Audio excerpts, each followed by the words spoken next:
La Russie a bien avec elle une grande partie des peuples du monde. La Russie a réussi à neutraliser une grande Avec elle partie. ou neutre? Ils sont avec elle ou ils sont neutres? C'est plus que neutre, la neutralité, dans la mesure où ce sentiment anti-occidental est très largement partagé. Si on prend les BRICS, si on prend l'Afrique, on voit bien aujourd'hui comment l'Afrique est montée contre nous, cherche à faire en sorte que la France quitte l'Afrique. Il y a un sentiment extrêmement actif. On se trompe si on parle de neutralité.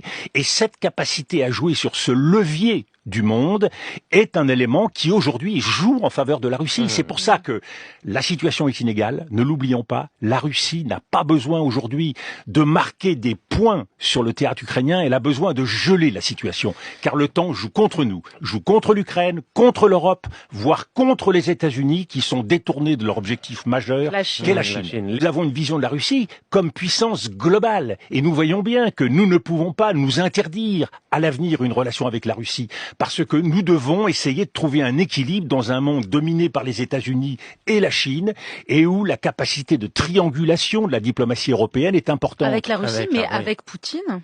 Mais une fois de plus, quelle est la leçon que nous tirons de l'Irak? C'est que chaque fois que les démocraties s'engagent dans une politique de changement de régime, il ne s'agit pas de changer de régime, il s'agit de parler ou de négocier avec Vladimir Poutine aujourd'hui. Une fois de plus, nous n'avons pas voulu pousser jusqu'au bout les inspections avec Saddam Hussein. Saddam Hussein était un personnage odieux.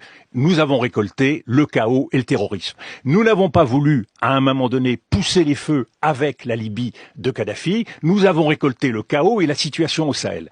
Donc il faut retenir les leçons de l'histoire.